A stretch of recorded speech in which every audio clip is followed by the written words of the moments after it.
시체를 강에다 버렸다고 해요. 아니 왜 경찰에 붙잡혀간 사람들이 깽단의 사례가 되냔 말이에요. 알고 보니까 그 시장의 부인이 이 깽단과 연루가 되어 있는 거예요. 깽단의 두목이 사촌 오빠고 형제들이 그 깽단에 연루가 되어 있고, 그리고 멕시코의 경찰들과 깽단이 마약을 거래하면서 엄청나게 돈을 버니까 경찰들이 매수가 되는 거예요.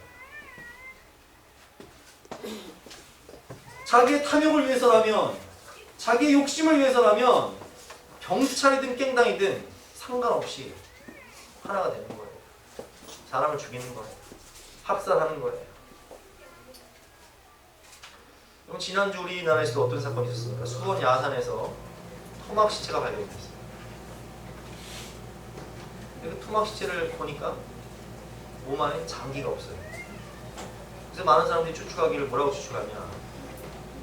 이거 장기매매 사건 아니냐? 사람 납치해서 심장 뛰고 중요한 장기를 떼내서 이게 토막살인한 거 아니냐? 왜 이런 얘기가 나오냐? 2012년에 공모자들이라는 영화가 나왔는데 실화를 바탕으로 우리나라의 장기 매매 폭력 조직에 대해서 영화를 만들었는데, 여러분 그런 사건이 실제 있기 때문에 그런 영화도 만들어지고 그런 이야기도 많이 나옵니다. 물론 그 사건이 잘 밝혀지진 않았고 지금 그것이 뭐 성폭행을 당해서 살해를 당한 건지 아니면 장기 매매 사건으로 인해서 살해당해서 이렇게 토막으로 버려진 건지는 알 수 없지만, 중요한 것은 무엇이냐? 인간이 그 정도로 타락을 해서 가인이 자기의 마음의 상함이 나야 아벨을 쳐 죽이고, 라멕이 창상함이 나여서 소년을 쳐 죽이면서 자랑하는 이 인간의 전적 타락한 현실이 바로 그의 모습이고 인간의 원죄라는 거예요. 그런데 이렇게 원죄를 잊고 태어난 인간은 전적 타락한 존재이기 때문에 모든 사람이 죄를 범하였음에 하나님의 영광에 이르지 못하였더니 죄의 삭은 사망이기 때문에 다 지옥에 갈 수밖에 없고, 죄인을 대신해서 죄값을 치를 수가 없습니다. 그러기에 죄인된 우리, 원죄를 입고 태어난 우리, 죄를 지어서 죄인이 아니라 죄인으로 탁 태어났기 때문에 죄를 지을 수밖에 없는 우리를 구원하기 위하여 오신 메시아는 원죄가 없이 태어나신 하나님의 형상이어야 되고 거룩한 분이셔야 돼요. 그래서 예수님께서는 원죄가 없이 태어나기 위해서 창세기 3장 15절의 예언의 말씀대로 여자의 후손으로 오신 거예요. 창세기 3장 15절 말씀 여러분들이 한 목소리로 크게 읽어보겠습니다. 시작. 내가 너로 여자 왕자 되게 하고 내 후손으로 여자를 왕자 되게 하리니 여자의 손은 그의 머리를 상하게 할 것이요 너는 그의 발끝을 상하게 할 것이라. 아담의 원죄를 통하여서 난 그런 인간이 아니라 여자의 후손으로 성령으로 잉태하셔서 동정녀 마리아를 통하여서 죄가 없는 인간의 몸으로 오시기 위하여서 우리의 죄를 대속하기 위한 희생제물로 오시기 위하여서 예수님은 성령으로 잉태되어 동정녀 마리아에게 태어나신 겁니다. 그래서 히브리서 4장 14절과 15절에는 그 부분을 정확히 표현하고 있습니다. 한번 교독해 볼게요. 제가 14절 여러분들 15절. 그러므로 우리에게 큰 대제사장이 계시니 승천하시니 곧 하나님의 아들 예수시라. 우리가 믿는 도리를 굳게 잡을지어다.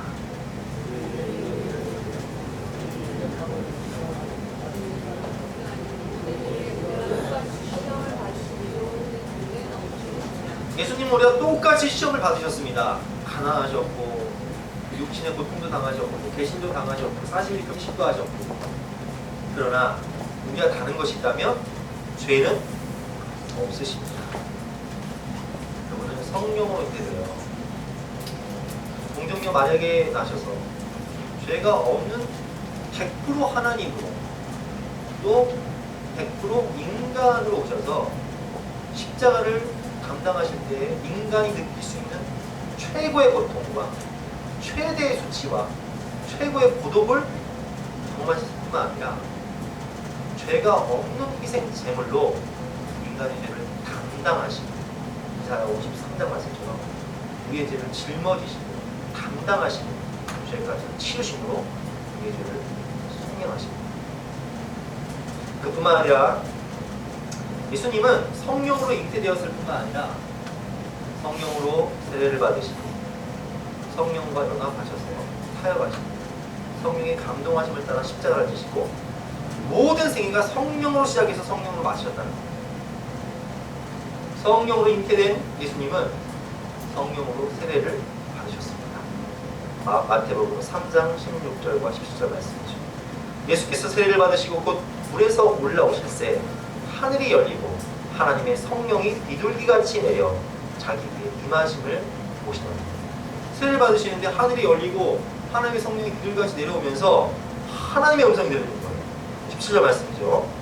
하늘로부터 소리가 있어 말씀하시되 이는 내 사랑하는 아들로 내 기뻐하는다 하십니다. 또한 성령을 따라 금식하시고 시험을 받으셨습니다. 예수님은 시험 받으실 때에도 성령에게 이끌려 금식하실 때에도 성령에게 이끌려 금식하시고 시험을 받으십니다. 마태복음 4장 1절 말씀이죠. 그때 예수께서 성령에게 이끌려 마귀에게 시험을 받으러 광야로 가사 40일을 밤낮으로 금식하신 후에 드신지라. 또한 성령을 힘입어 병을 고치시고 성령을 힘입어 귀신을 쫓아내시고 기적을 행하십니다. 마태복음 12장 28절 말씀이죠. 바리새인들이 예수님께서 귀신을 쫓아내자 그것을 이제 책 잡아가지고 너 사탄의 왕 바알세불 아니냐, 바알세불을 힘입어서 이렇게 하는 것이 아니냐 이렇게 얘기하자 예수님께서 말씀하십니다. 그러나 내가 하나님의 성령을 힘입어 귀신을 쫓아낼 것이면 하나님의 나라가 이미 너에게 임하니라. 성령을 힘입어 귀신을 쫓아내십니다. 성령의 감동하심을 따라 십자가를 지십니다. 성령의 능력으로 부활하사 우리에게 성령을 부으셨죠. 숨을 내쉬며 성령을 받아라. 풀만 성령을 주셨습니다. 여기서 깨달을 수 있는 것은 예수님께서 살리는 영이신 생명의 영이신 성령을 따라 잉태하시고 세례받으시고 생활하시고 사역하시고 부활하시고 십자가하셨던 것처럼 예수님이 우리에게도 뭘 보여주셨다? 성령을 보여주셨다. 할렐루야. 우리는 성령으로 거듭난 사람입니다. 요한복음 3장에 보면 나오죠. 육으로 난 것은 육이요 영으로 난 것은 영이니 내가 내게 거듭나야 하겠다는 말을 몰랐게 여기지 말라. 바람이 임의로 불매 내가 그 소리를 들어도 어디서 와서 어디로 가는지 알지 못하나니 성령으로 난 사람도 다 그러하리라. 우리는 위로부터 다시 태어나다. 중생이 구원 나오잖아요. 위로부터 다시 태어나다. 성령으로 다시 태어나다라는 거잖아요. 성령을 힘입어 내 옛사람은 죽고 그리스도로 오기면 새 사람이 되는 건데, 그래서 이제 우리는 뭐에 속한 사람이냐? 육에 속한 사람이 아니라 영에 속한 사람입니다. 고린도전서 2장에 보면 나와있죠. 성령의 영으로 영에 속한 사람이 되는데, 고린도전서 2장 9절부터 14절까지 말씀 한번 교독해 볼게요. 기록된 바 하나님이 자기를 사랑하는 자들을 위하여 예비하신 모든 것을. 자, 이제 저를 보세요.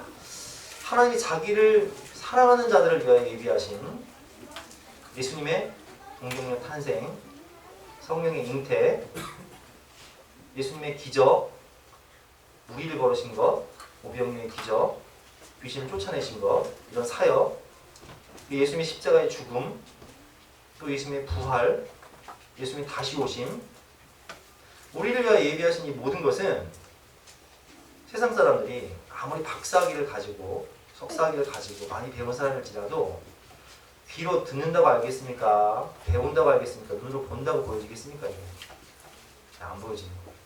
깨닫지 못하는 거예요. 그 얘기라고 있는 거예요.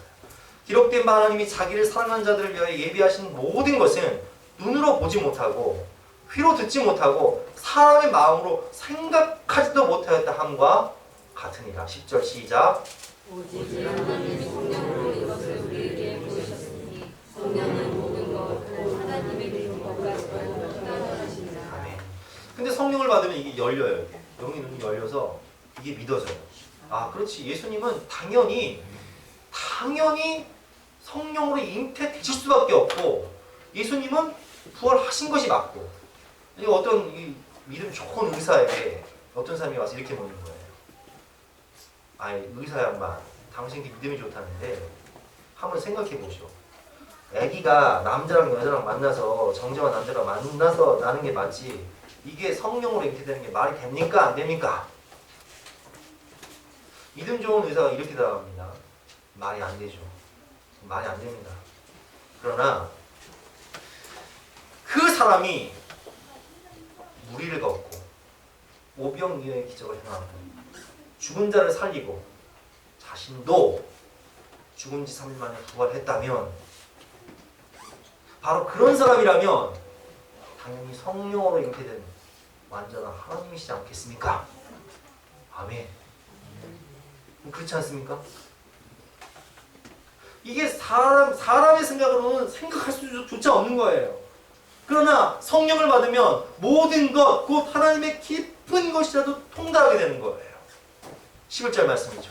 사람의 일을 사람 속에 있는 영 외에 누가 알리요? 이와 같이 하나님의 일도 하나님의 영 외에는 아무도 알지 못하느니라. 시작. 우리가 성령을 받지 아니하고 오직 하나님으로부터 은혜를 받았으니 이는 우리로 하여금 하나님께서 우리에게 은혜로 주신 것으로 알게 하시라. 12절에 보면 하나님의 영을 받으면 하나님이 우리에게 은혜를 주신 이 모든 영적인 것들이 어때요? 분별이 되고 깨닫게 되고 보여지고 열려지는 거예요. 13절 말씀이죠. 우리가 이것을 말하거니와 사람의 지혜가 가르친 말로 아니하고 오직 성령께서 가르치신 것으로 하니 영적인 일은 영적인 것으로 분별하느니라. 14절 시작. 육에 사는 사람은 하나님의 세상의 일을 받지 아니하니 이는 그것들이 그에게는 어리석게 보이며 또 그는 그것들을 알 수도 없나니 그러한 일을 영적으로 분별되게 됩니다. 육에 속한 사람은 절대요 십자가를 지고 살아가는 사람들이 이해가 되지 않아요. 부활의 권능을 믿고 천국을 믿고 우리처럼 거룩하게 살려고 하고 믿음으로 살려고 하는 사람들을 절대로 알 수도 없고 이해할 수도 없는 거예요. 그러나 성령을 받은 사람들은 영의 눈이 열려 하늘의 영광을 바라고 부활의 소망을 가지고 믿음으로, 그것을 믿을 뿐만 아니라 십자가 지고 주님을 따르는 영에 속한 사람으로 가게 됩니다. 그래서 예수님께서 우리에게 성령을 부어주심으로 우리 또한 예수님처럼 성령을 따라 살고 성령과 함께 동행하고 성령을 힘입고 성령을 따라 내 본성과 자아를 죽이고 십자가에 못 박고 예수 그리스도를 옷 입고 부활의 산소망을 가지고 세상이 감당할 수 없는 믿음으로 세상을 이기게 되는 것입니다. 아멘. 역사상 가장 중요한 사건, 성령으로 나신 예수 그리스도. 그분은 이 땅 가운데 오셔서 살리는 영으로 오셔서 일단 누굴 살리셨죠? 내 영혼을 살리시고 살리는 영으로 오셔서 우리 가정을 살리시고 모든 사람이 죄를 범하였으며 하나님의 영광에 이르지 못하였더니 죄의 삭은 사망이기 때문에 모든 인류가 지옥의 문을 향해 달려가는 이 절망적인 상황 가운데 예수님은 성령으로 잉태되어 원죄 없는 거룩한 의인으로 오셔서 우리의 모든 죄를 담당하심으로 온 세상에 살 길을 열어주신 거예요. 하나님이 세상을 이처럼 사랑하사 독생자를 주셨습니다. 이는 저를 믿는 자마다 멸망하지 않고 영생을 얻게 하려 하십니다. 이제 예수님께서 오심으로 온 인류에게 모든 민족과 열방에게 살 길이 열린 것입니다. 그러기에 예수님의 동정령 성령의 잉태 사건은 역사상 가장 위대한 사건이고 가장 중요한 사건인 것입니다. 우리를 살려주셨기 때문에. 두 번째로 역사상 가장 위대한 이름, 예수님의 이름의 의미와 능력에 대해서 함께 배워보도록 하겠습니다. 21절 말씀이죠. 21절 말씀 여러분이 한번 한 목소리 읽어보겠습니다. 시작. 아들 낳으니 예수하라 이는 그가 자기 백성을 그에 대해서 구원을 사하시리라. 자, 예수님께서 나시기 전에 천사가 가브리엘 천사가 요셉에게 나타나서 얘기를 하죠. 아들을 낳으면 이름을 예수라. 예수의 이름의 뜻은 그가 자기 백성을 그들의 죄에서 구원할 자신이라 합니다. 그럼 예수님의 이름은 구약의 호세아와 여호수아와 동일합니다. 여호와는 구원이시다. 하나님이 구원하신다. 모세의 율법으로는 가나안 땅 천국에 들어갈 수가 없는 거예요. 아멘? 모세가 120세에 느보산에서 죽을 때 가나안 땅을 바라보기만 하고 가나안 땅에 들어가지 못합니다. 근데 성경을 보면 모세의 눈이 흐리지 아니하였고 그 기력이 쇠하지 아니하였다라고 되어 있어요. 아니 왜 120세 된 모세가 기력이 쇠하지도 않고 눈이 흐리지 않을 만큼 건강했는데 왜 가나안 땅을 못 들어가냔 말이에요. 왜 그랬을까요? 영적인 의미가 있어요. 모세가 대표하는 게 뭐예요? 율법이잖아요. 우리가 모세의 율법을 다 지킬 수 있습니까? 없습니까? 못 지키기 때문에 모세의 율법을 못 들어가는 거예요. 그런데 모세의 후계자인 여호수아가 어딜 들어가죠? 가나안 땅을 들어가요. 근데 여호수아의 이 구약 이름이 여호와는 구원이시다. 여호수아가 신약에서는 예수가 되는 거예요. 그러면 가나안 땅 천국은 누구를 앞장서 가는 거예요? 예수 그리스도를. 예수 그리스도를 믿음으로 너희가 마음으로 믿어 이르고 있으면 신하여 구원에 이르느니라. 누구든지 주의 이름을 부르는 자는 구원을 얻으리로다. 로마서 10장 9절 10절 말씀 교독해 보겠습니다. 내가 만일 내 입으로 예수를 주로 시인하며 또 하나님께서 그를 죽은 자 가운데서 살리신 것을 내 마음에 믿으면 구원을 받으리라.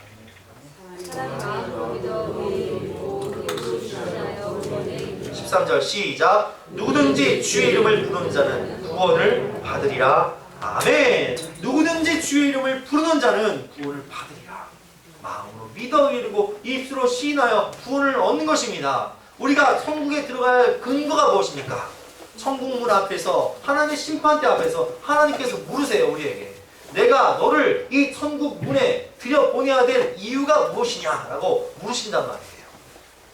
그럼 그때 우리는 이렇게 대답합니다.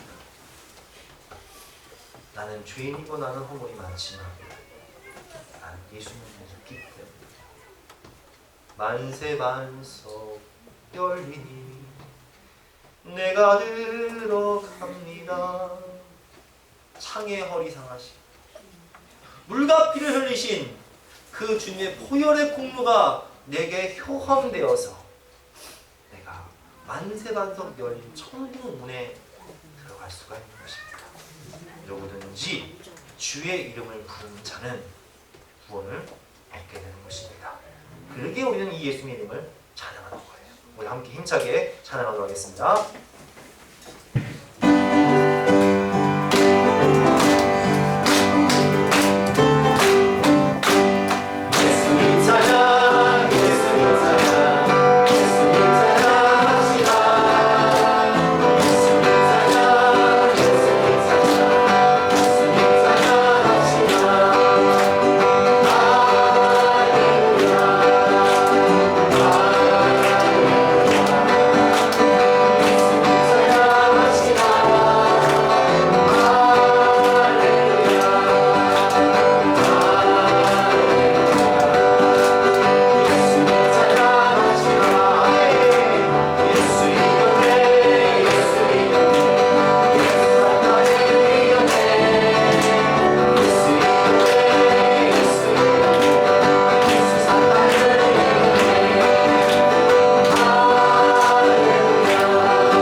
이름을 만한 다른 이름을 우리에게 주신 일이 없습니다. 오직 예수의 이름만이 우리에게 구원과 영생을 주는 생명의 이름을 살리는 이름입니다. 우리는 예수님 이름 자꾸 불러야 됩니다. 두 번째로 예수님 이름은 능력과 권세의 이름입니다. 사도행전 3장을 보면 성전 이문에 40년 동안 날 때부터 안진뱅이로 태어난 한 40년 동안 구걸만 하며 살았던 사람이 있었어요. 날 때부터 안진뱅이로 태어나서 그 사람을 예루살렘 사람들은 모르는 사람이 없어요. 왜냐하면 성전 미문에 앉아서 늘 구걸하는 인생이었습니다. 그가 그날도 베드로와 요한이 지나가는 것을 보고서 베드로와 요한을 붙잡고 얘기합니다. 한 푼만 주세요.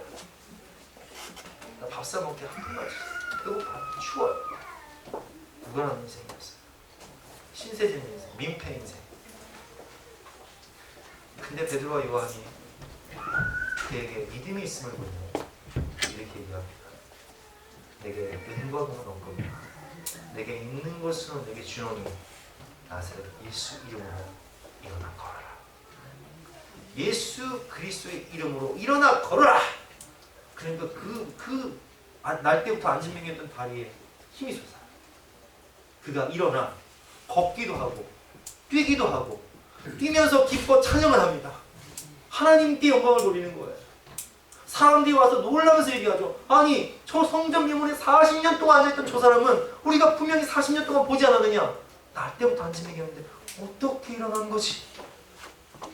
그리고 그를 고쳐준 베드로에게 몰려와서 베드로를 주목합니다. 그러자 베드로가 그들을 향해서 12절에 이렇게 얘기합니다. 12절 말씀 여러분 읽어보겠습니다. 시작.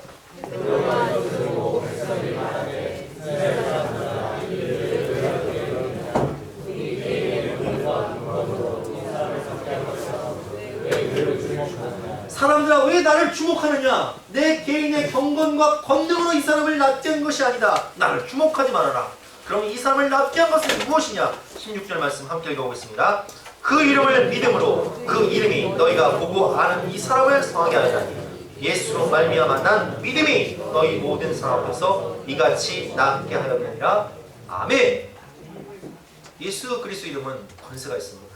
주저앉은 인생, 민폐 인생, 소망 없는 인생을 일으키는 능력의 이름입니다. 내게 있는 것을 내게 주노니 곧 나사렛 예수 이름으로 일어나 걸어라. 사진에 나오는 강용우 박사, 지금 이제 하늘나라 가셨지만 이분은 1944년 경기도 양평에서 태어나서 중학교 2학년 때 축구를 하다가 축구공에 이마를 맞았는데 여기 망막이 이제 떨어 나간 거예요. 그래서 망막 박리로 인한 실명을 하게 되었는데 이 충격적인 이야기를 듣고 어머니가 충격을 받아서 얼마 있다 세상을 떠납니다. 아버지는 돌아가신 상태였는데 위에는 누나가 있고 아래에는 동생들 둘이 있었어요. 이 동생들을 건사하겠다고 누나가 청계천의 공장에 들어가서 열심히 일하다가 밤낮으로 일하다가 과부를 죽입니다. 이 얼마나 절망적인 상황이고 얼마나 소망 없는 인생입니까? 눈도 잃고 어머니도 잃고 누님마저 잃었어요. 그러나 그는 예수님을 인격적으로 만나 인생을 포기하지 않습니다. 절망하지 않습니다. 남들보다 학업이 5년 늦었지만 열심히 공부합니다. 맹인학교에 들어가서 열심히 공부해서 맹인 최초로 우리나라의 연세대학교에 전액 장학생으로 들어가서 졸업을 할 뿐만 아니라 졸업 후에 자기를 지극히 보살펴줬던 이화여대 다니는 사랑하는 부인을 만나서 결혼도 해서 미국의 피츠버그 대학교에 가서 박사학위를 받고 그리고 이제 미국의 그 백악관 장애인들 담당하는 차관보 우리나라 한국 사람으로는요 미국의 가장 높은 고위공직자가 됩니다. 그런 이야기합니다. 예수님이 나와 함께 하심으로 내 눈에는 희망만 보였습니다. 내게 은과 금은 없을지라도 눈과 어머니와 누님은 없을지라도 나는 나사렛 예수 이름으로 항상 바꿀 수 있습니다. 여러분이 사진 나오고 있는 닉북이 지시 보세요. 호주 사람이지만 날 때부터 다리가 없습니다. 발가락 2개뿐이에요. 그는 학교 다닐 때 청소년 시절 하도 애들이 놀림을 막 놀리고 왕따를 시키니까 얼마나 마음이 아팠는지 자살 충동을 많이 느꼈다고. 실제로 자살 시도도 했고 우울증에도 걸렸어. 그러나 그는 믿음 좋은 부모님을 통해서 예수님을 인격적으로 만나 변화가 됩니다. 하나님이 내게 주신 사명이 있지. 그렇지. 나 같은 사람도 예수님이 함께 하시면 일어나 걸어라. 내가 새 힘을 주리니 일어나 걸어라. 내 너를 도우리. 주님이 함께 하시면 나 같은 사람도 위대하게 쓰임 받을 수 있지. 사지 없는 인생이라는 비영리단체를 만들었습니다. 이렇게 장애인들을 돕고 책을 쓰고 강연을 하고 또 우리나라 온누리교회에서도 강연했다가 얼마 전에는 이경주가 진행한 힐링 캠프에 들어갔습니다.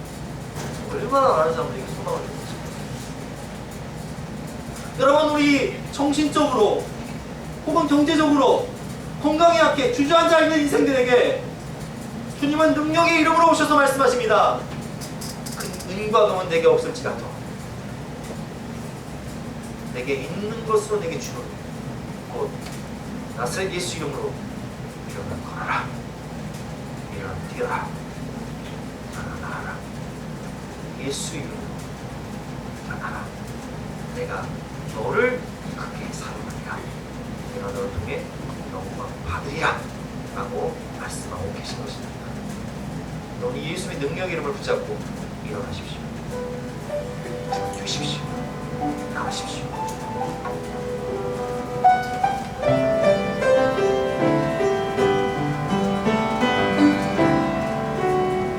예수의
주저앉은 인생을 보시기 쉽습니다. 예수 이름은 세상의 소망입니다. 예수 이름은 천국의 기쁨입니다. 그뿐만이 아니라 예수님의 능력이 이름으로 악한 영과 악한 병마를 물리치는 그런 마가복음 16장 17절과 18절 말씀이죠. 믿는 자들에게는 이런 표적이 따르리니 곧 그들이 내 이름으로 귀신을 쫓아낸다. 예수 이름은 악한 영, 귀신을 쫓아내는 능력이 있습니다. 또한 사도행전 9장에 베드로가 중풍병에 걸린 애니야를 낫게 할 때에도 9장 34절을 보면 베드로는 이렇게 얘기합니다. 8년 동안 중풍병으로 누워만 있는 애니야를 향했어. 베드로가 이르되 애니야야, 예수 그리스도께서 너를 낫게 하시니 일어나 내 자기를 정돈하라 할 때 곧 일어나니. 아멘. 이어령 박사님 알고 계시죠? 장관도 하시는 이어령 박사님 따님 이민하시가 되신데 이대를 나왔어요. 그리고 변호사를 하는데 엘리트로서 최고 지성인으로 하는 거죠. 지성인일수록 예수 믿기가 힘들어요. 근데 우리가 늦게 이제 예수를 만났어요. 아들은 발달장, 얘는 옛날에 말하는 자폐라고 자폐라고 자기는 이 망막이 현상이 찢어져서 수술을 망막이 너무 얇아서 수술도 못하는 가운데 실명이 되는 상황 가운데서 그가 예수님을 인격처럼 만나서 믿음으로 구하게 됩니다. 저도 여러분 발달장애를 치료하는 기관에서 일을 해가지 않고 자폐아를 고치는 것이 거의 불가능합니다. 근데 예수의 이름으로 발달장애가 예수 이름으로 실명 가운데 이 망막이 찢어져서 수술도 할 수가 없는 상황이었는데 성령 집회 가서 여의도 성도지 7바퀴 돌을 하는 하나님의 영성을 7바퀴 돌을 때 망막이 치고 여러분 예수 이름은 귀신을 쫓아내고 악한 영을 쫓아내고 악한 병마를 쫓아내고 정신적인 모든 문제를 예수의 이름으로 우리가 쫓아낼 수가 있습니다. 아멘. 믿음으로 선포하십시오. 예수 이름을 선포하십시오. 예수는 마귀를 이기고 예수는 병마를 이기고 예수는 우리에게 승리를 주는 능력의 이름입니다. 누가복음 10장 10절에도 70의 제자들이 기뻐하며 보고를 하죠. 주여 주의 이름이면 귀신들도 우리에게 항복하더이다. 아멘. 바울도 귀신 들린 여인을 사도행전 16장 18절을 보면 예수 그리스도 이름으로 내가 내게 명하니 그에게서 나오라 하니 귀신은 즉시 나오니라. 이 능력의 이름, 이 하늘과 땅의 권세가 있는 예수님의 이름을 통하여서 여러분 내 안에 있는 악한 것들, 우리 가정 가운데 악한 병마들을, 질병들을, 귀신들을 쫓아내시는 은혜가 있으시기를 주님의 이름으로 축원합니다. 예수 이름으로 함께 찬양하고 나아가겠습니다.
마지막으로 예수님의 이름은 모든 이름 위에 뛰어난 이름이요 모든 영광과 존귀와 권세와 능력의 이름이 바로 예수 그리스도의 이름입니다. 빌립보서 2장 말씀을 보면 그는 근본 하나님의 본체시나 하나님과 동등됨을 취할 것으로 여기지 아니하시고 오히려 자기를 비워 동정력을 통해서 성령으로 잉태되셔서 종의 형태를 가지사 사람들과 같이 되셨고 우리의 죄를 속량하시기 위하여서 인간의 몸으로 오셔서 사람의 모양으로 나타나사 자기를 낮추시고 죽기까지 복종하셨으니 곧 십자가에서 대속의 죽음을 죽으셨죠. 그러나 하나님은 그 예수 이름에 그 이름을 십자가에서 죽이셨을 뿐만 아니라 그를 지극히 높이십니다. 8절 말씀이죠. 이러므로 하나님이 그를 지극히 높여 모든 이름 위에 뛰어난 이름을 주사 하늘에 있는 자들과 땅에 있는 자들과 땅 아래에 있는 자들로 모든 무릎을 예수의 이름에 꿇게 하시고 모든 입으로 예수 그리스도를 주라 시인하여 하나님 아버지께 영광을 돌리게 하셨느니라. 예수의 이름은 처음과 나중이고 알파와 오메가이시고 예수 이름은 모든 이름 위에 뛰어난 이름이에요. 예수 이름에는 모든 영광과 존귀와 능력이 숨겨져 있습니다. 근데 그 이름을 누구에게 주셨다고요? 하나님이 주셨어요. 그래서 우리는 나에게 주신 예수님의 이름을 묵상하고 선포할 수 있고 기도할 수 있고 예수 이름으로 기도할 수 있고 또 예수 이름을 찬양하며 그 예수 이름의 권세가 내 안에서 확장되어지죠. 모든 이름 위에 뛰어난 그 이름을 함께 찬양하며 나가시겠습니다.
소망과 은혜를 주신 그 예수님 이름 앞에 우리는 무릎 꿇고 찬양하며 경배할 수밖에 없고 그 이름을 높일 수밖에 없는 것입니다. 지존하신 주님 이름 앞에 우리가 나와 예배하는 것은 그 이름이 우리에게 생명을 주고 소망을 주었기 때문입니다. 그 이름을 찬양하며 다시 한번 주님 앞으로 나가시겠습니다.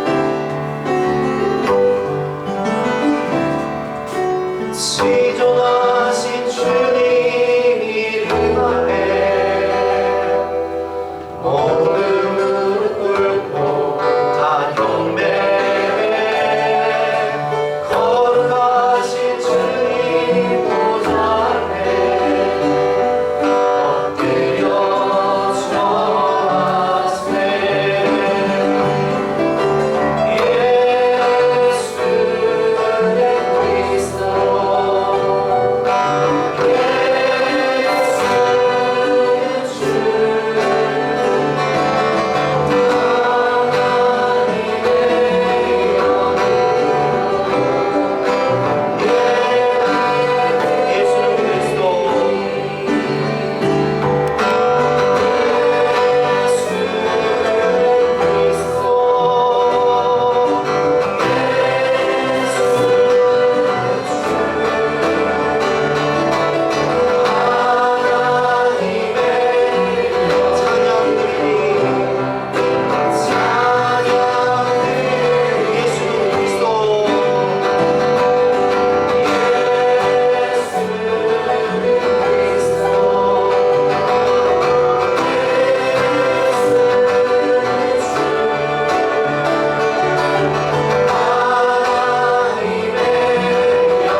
귀한 것입니다. 이 세상의 가장 위대한 이름 예수 그리스도. 이 세상의 가장 귀한 그 이름 바로 예수 그리스도를 하나님 우리에게 은혜의 선물로 주셨습니다. 그 이름을 소유하고 선포하고 그 이름을 찬양하는 저와 여러분 되시기를 주님의 이름으로 축원합니다.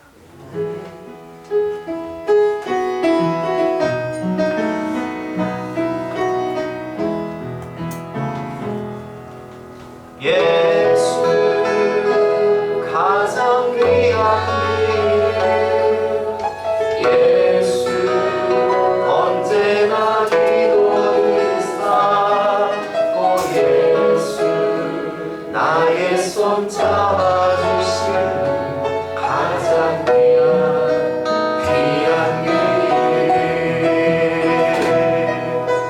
예수 찬양하기 원하네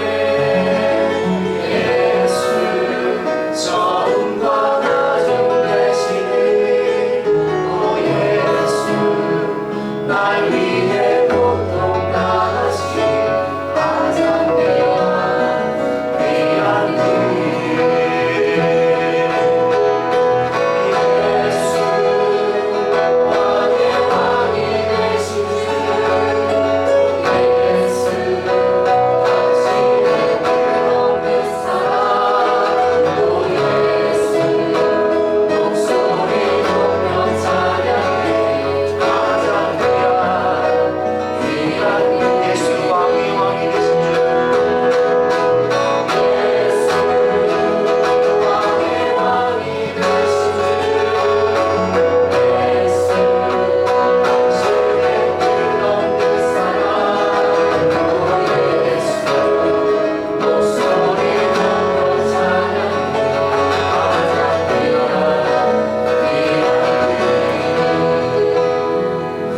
하나님 감사합니다.